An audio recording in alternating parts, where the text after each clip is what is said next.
لا حول ولا قوة الا باللہ العلی العظیم۔ اعوذ باللہ من الشیطان الرجیم۔ بسم اللہ الرحمن الرحیم۔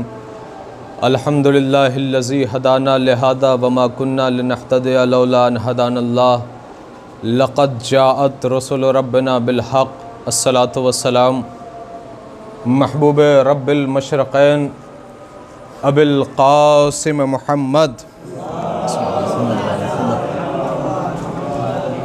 وآلہ الطیبین الطاہرین المعصومین المظلومین ولعنۃ اللہ علی اعدائہم اجمعین۔ اما بعد فقد قال رسول اللہ صلی اللہ علیہ وآلہ وسلم یا علی انت وشیعتک هم الفائزون۔ صلوات پڑھیں محمد وآل محمد پر۔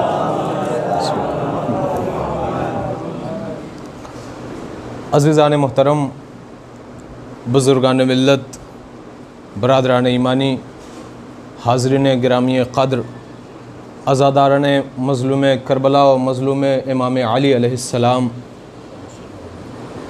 واقعاً یہ جو دن ہے، یہ جو روز ہے، یہ جو شبیں ہیں، یہ بڑی قیامت خیز ہیں، لیکن بہرحال ایک مجلس ہے، لہٰذا آپ حضرات کے سامنے کچھ مولائے کائنات کے حوالے سے 10 سے 15 منٹ گفتگو ہوگی، اور اس کے بعد انشاءاللہ باقاعدہ طور پر آپ حضرات مصائب امام علی سنیں گے۔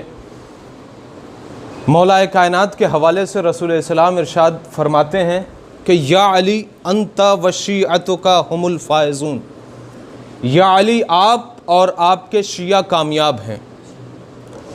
عزیزان محترم، یہ اپنے آپ میں ایک بہت بڑی دلیل ہے رسول کی حدیث کہ علی کے چاہنے والے کامیاب ہیں، کامران ہیں، چاہے دنیا ہو چاہے آخرت ہو۔ روایت کے آخری جملے ہیں فی الدنیا والآخرہ، یعنی علی کا جو حقیقی چاہنے والا ہے وہ دنیا میں بھی کامیاب ہے اور آخرت میں بھی کامیاب ہے۔ بس یہ ہمیں اپنے ضمیر سے سوال کرنا ہے کہ آیا ہم واقعاً علی کے چاہنے والے ہیں؟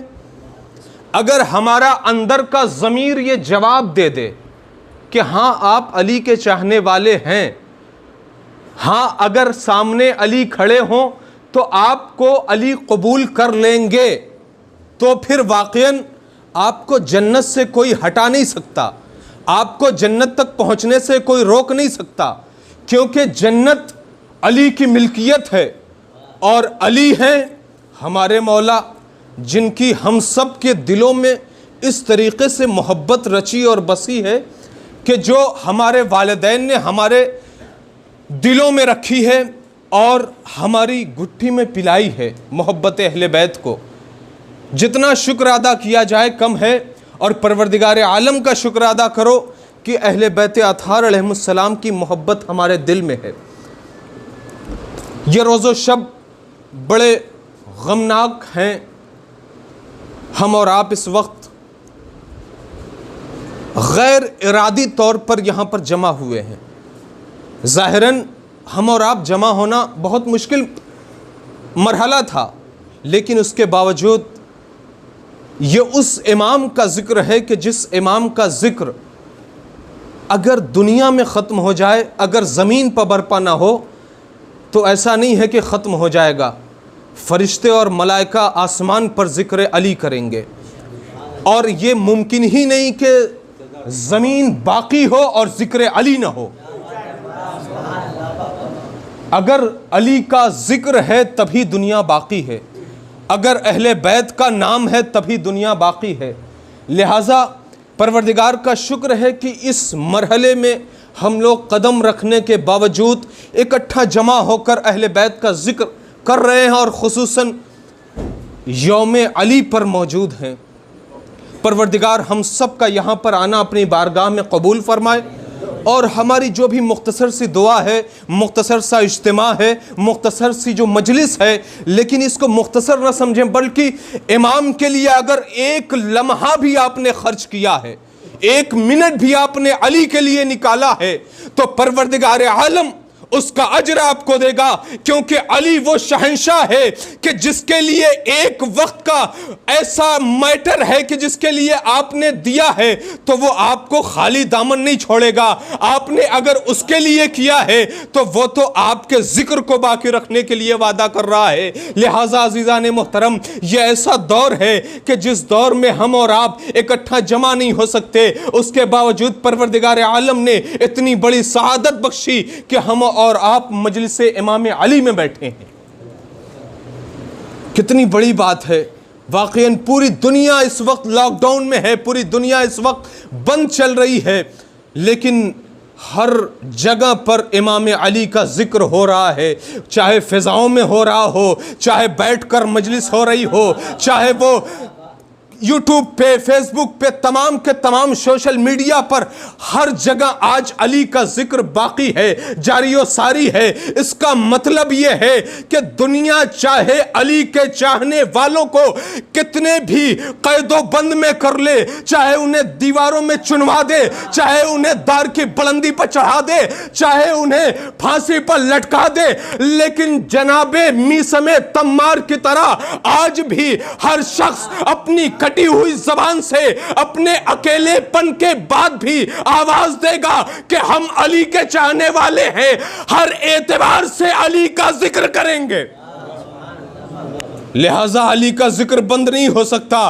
ہر دور میں، ہر زمانے میں، ہر اعتبار سے ذکر علی ہوتا رہے گا. عزیزان محترم، ہم اور آپ کے لیے خصوصاً رسول السلام نے کہا کہ یا علی انت و شیعتک ہم الفائزون، یا علی آپ اور آپ کے شیعہ کامیاب ہیں. عزیزان محترم، علی نے کب کہا فزت ورب الکعبہ؟ علی نے اس وقت کہا کہ جب سجدے کی حالت میں تھے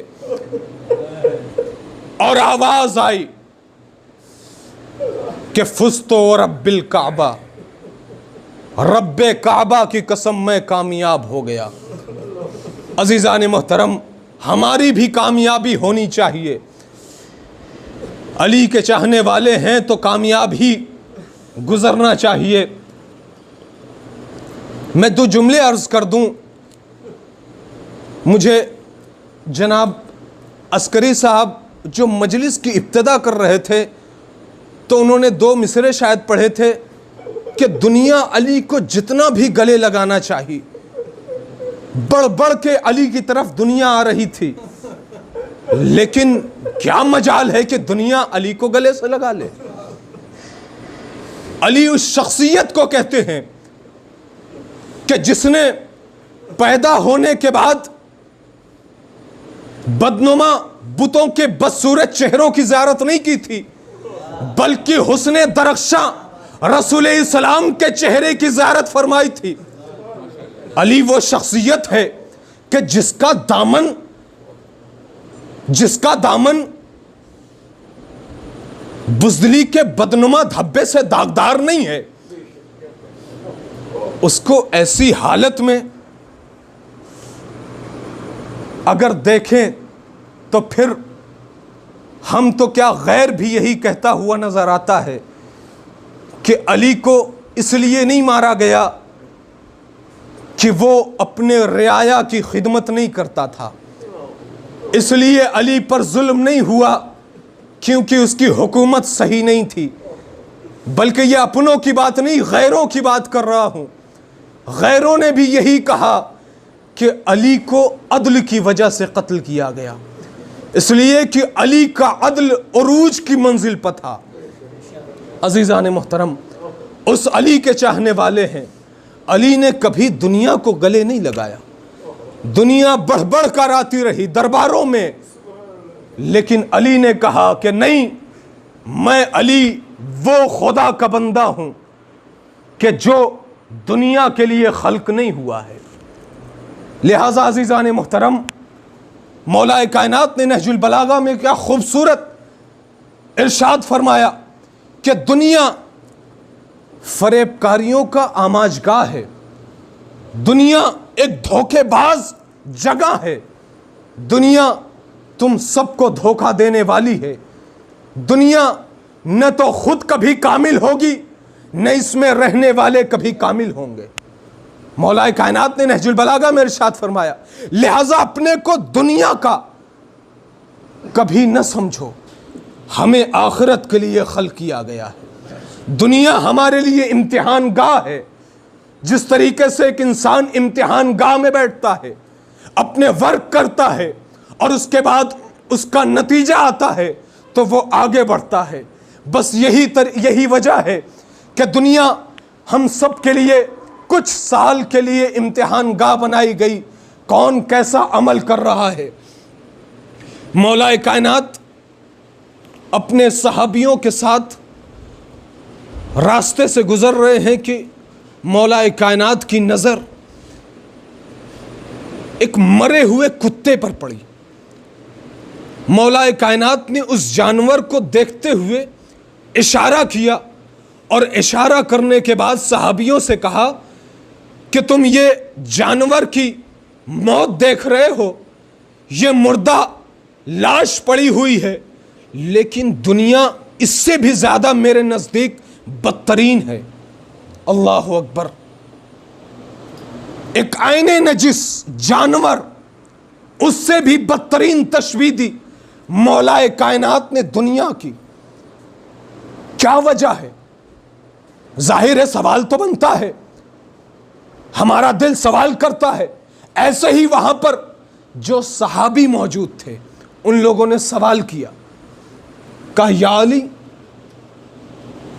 آپ ہمیشہ دنیا کی بڑی تذلیل کیا کرتے ہیں۔ یہی سوال ہے انہوں نے، آپ کے سامنے آخر دنیا اتنی ہیچ کیوں ہے؟ ہمیشہ آپ دنیا کو اپنی نظروں سے گراتا ہوا دکھاتے ہیں کہ دنیا بڑی گری ہوئی چیز ہے۔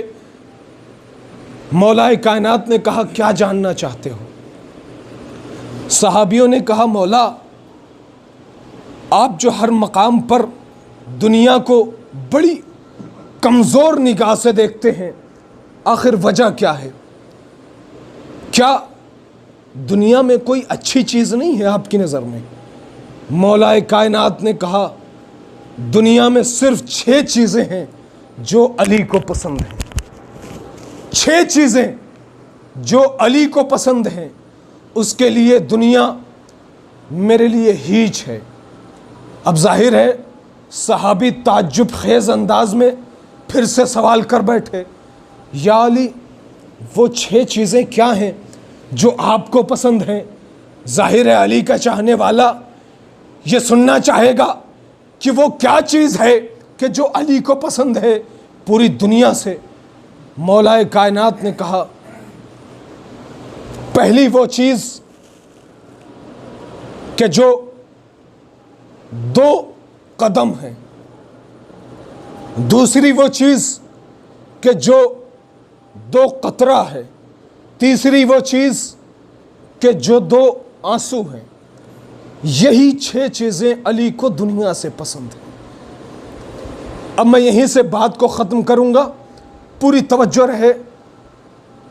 صحابیوں نے سوال کیا مولا آخر آپ نے اتنا عمیق جملہ بیان فرمایا، ہماری سمجھ میں نہیں آیا۔ مولا کائنات جیسی زبان جسے لسان اللہ کہا جاتا ہے، ظاہر ہے ویسی فصیح و بلیغ زبان ہم جیسا گناہگار کہاں سمجھ پائے گا۔ مولا کائنات نے اپنے ہی قول کی تشریح کرنا شروع کیا، کہا 2 قدم وہ ہیں کہ جو پہلا قدم جو کسی عبادت کے لیے بڑھتے ہیں، پوری توجہ رہے، جو کسی عبادت کے لیے بڑھتے ہیں، اب وہ چاہے پروردگار عالم کی عبادت ہو، چاہے وہ تمام کے تمام مجموعی عبادت ہو، چاہے کسی کی تیمارداری کرنے جائیے وہ بھی عبادت ہے، کسی کے ہیلپ کیجئے وہ بھی عبادت ہے، کسی کی محبت میں اس کا دل خوش کرنے جائیے وہ بھی عبادت ہے۔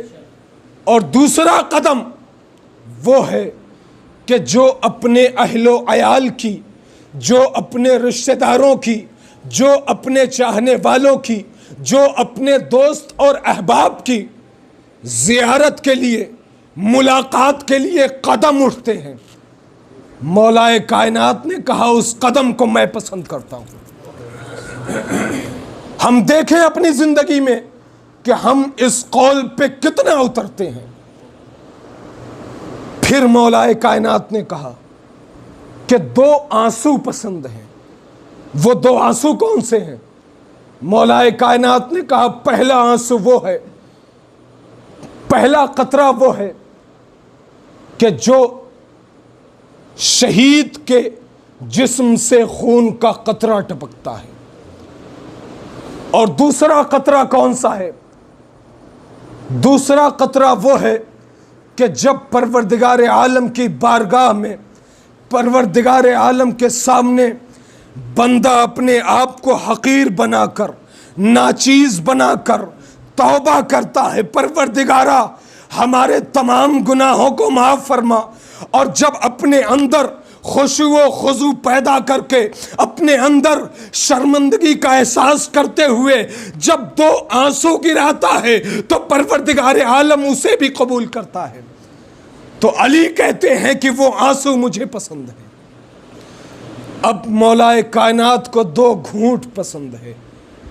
وہ 2 گھونٹ کو کیا ہے؟ پہلا گھونٹ وہ کہ جو انسان غصے پر جب ضبط کرتا ہے، یعنی جب اپنے غصے کو کنٹرول کرتا ہے تو اپنے غصے کو پی لیتا ہے، اسی کو کہتے ہیں غصے کا گھونٹ پی جانا۔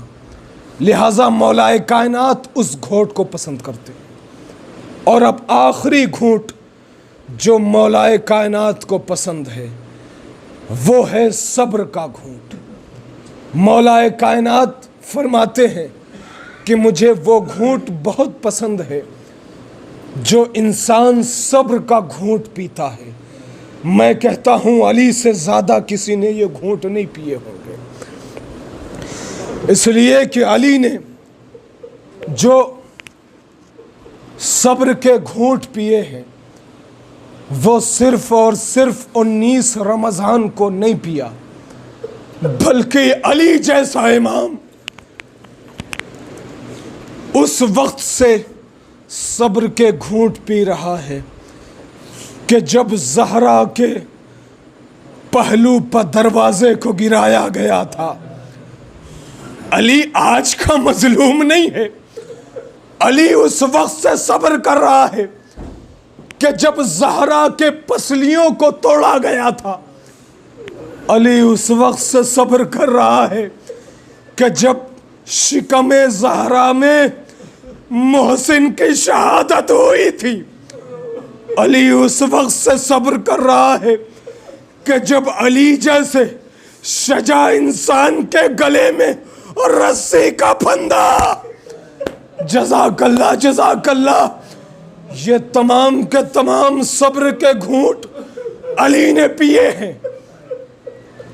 لیکن آ گئی وہ قیامت کی گھڑی کہ جب ماہ مبارک رمضان آیا تو علی کے دل میں بے چینیاں بڑھ گئیں۔ یہ موت کی بے چینی نہیں ہے عزیزان محترم، یہ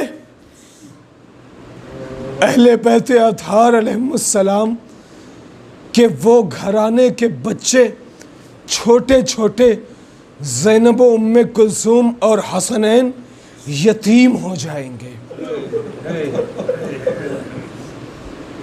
عزاداروں، آپ حضرات خصوصاً مولا کا ماتم کرنے آئے ہیں، علی کا ماتم کرنے کے لیے آئے ہیں، مولا پر گریہ کرنے کے لیے آئے ہیں۔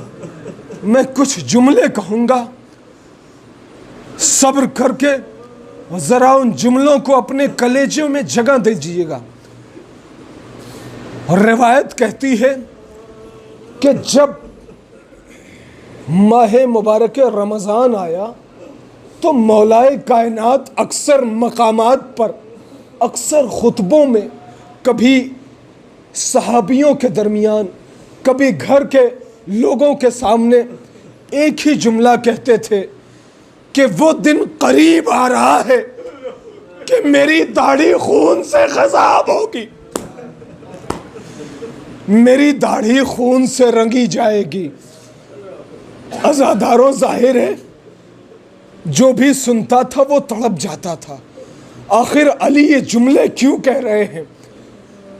لیکن علی کے کچھ حقیقی چاہنے والے ایسے بھی تھے کہ جو برداشت نہ کر سکے۔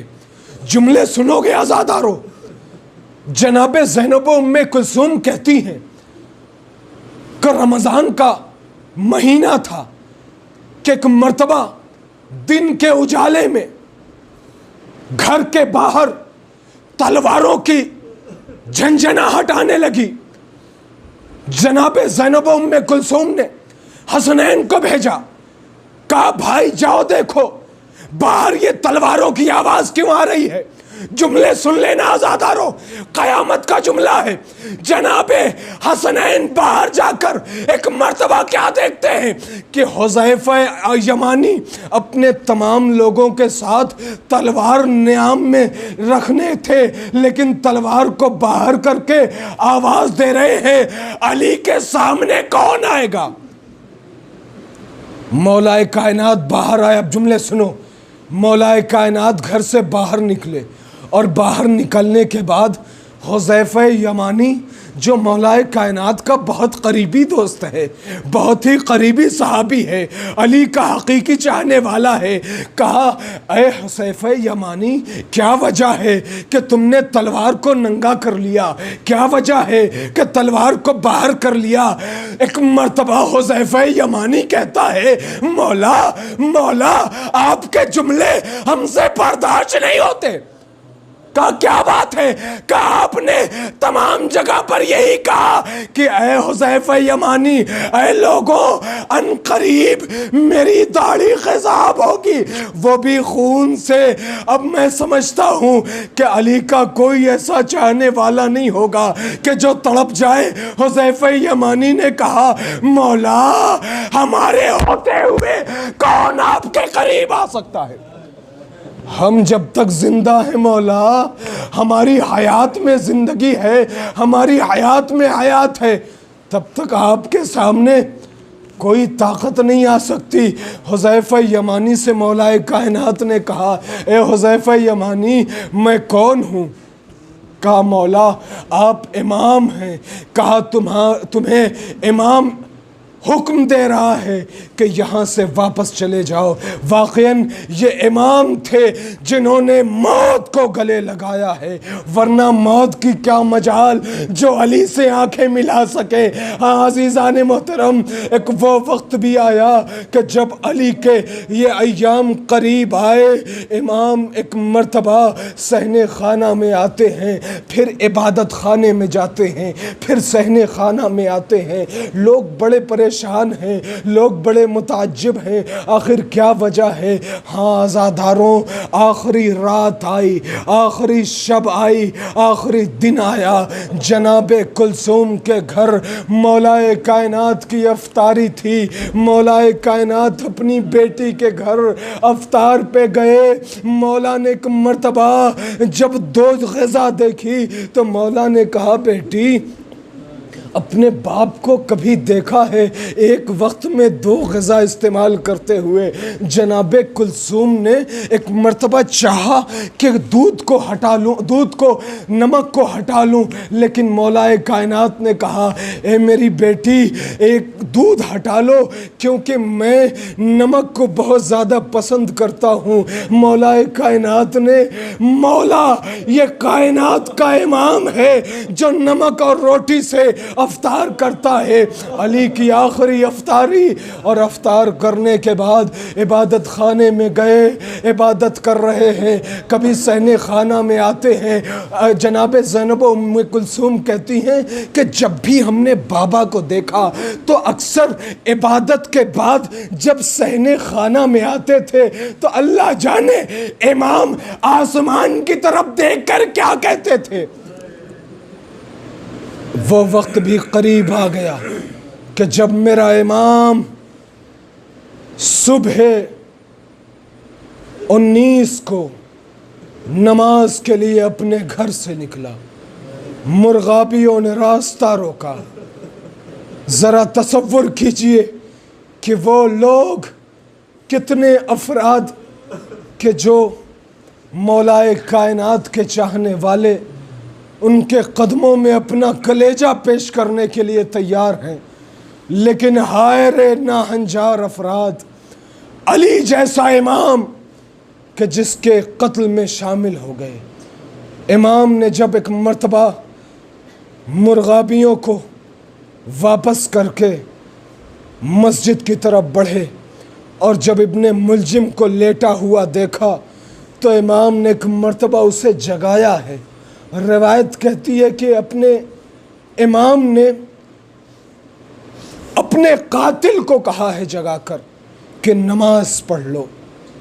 عزیزان محترم، علی جو اپنے امام کی امامت کو دیکھتے ہوئے قاتل کو بھی جگا رہا ہے، اس لیے کہ امامت کے فرائض انجام دے رہا ہے، جگا کر مولائے کائنات گلدستہ اذان پر پہنچے۔ بہت آرام سے 2 جملے آپ تک پہنچاؤں گا۔ امام نے ایک مرتبہ وہ اذان کہی کہ جو علی کی آخری اذان تھی۔ آج بھی جب آپ مسجد کوفہ جائیں گے، مسجد کوفہ کے ہم سب کو پروردگار زیارت نصیب فرمائے، آج بھی 21 کی صبح کی اذان جب مسجد کوفہ میں ہوتی ہے تو بڑی رقت ہوتی ہے۔ جب اشہد ان علی ولی اللہ کی آواز آتی ہے تو پوری مسجد کوفہ ارے رونے کی آواز سے گونجتی ہے۔ کیا ہوگی اس وقت کی اذان کہ جو علی نے اپنی زبان سے دی ہوگی۔ ہاں عزاداروں، علی نے اذان دی، نماز کے لیے مصلی عبادت پہ آئے۔ جب مصلی پہ کھڑے ہو گئے، اب علی نے نماز شروع کی۔ ادھر میرا پہلا امام نماز کی حالت میں پہلی رکعت کا دوسرا سجدہ، قیامت آنے والی ہے۔ ابن ملجم کی وہ تلوار کہ جو زہر سے بجھائی ہوئی ہے، ایک مرتبہ ارے میرے مولا کا دوسرا سجدہ ہے۔ ابن ملجم کی ارے زہر سے بجھائی ہوئی تلوار امام کے سر پر چلی، امام کا سر شغاف ہو گیا۔ آواز آئی تقدمت واللہ ارکان الہدی، دین خدا واقعاً پامال ہو گیا۔ امام حسن آگے بڑھے، نماز کو مکمل کیا۔ بعض روایتیں کہتی ہیں امام حسن و حسین آئے اور اس کے بعد مولائے کائنات کو گھر کی طرف لے جانے لگے۔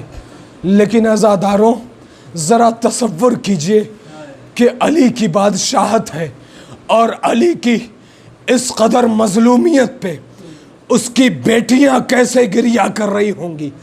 علی نے اسی وجہ سے شاید جب راستے میں گھر قریب آیا تو امام حسن سے کہا، اے میرے لال، میرے چاہنے والوں سے کہہ دو کہ اب اپنے اپنے گھروں کو چلے جائیں، کیونکہ مجھے پتا ہے کہ میری بیٹیاں جب میرا یہ حال دیکھیں گی ارے نہ جانے کیسے گریہ کریں گی۔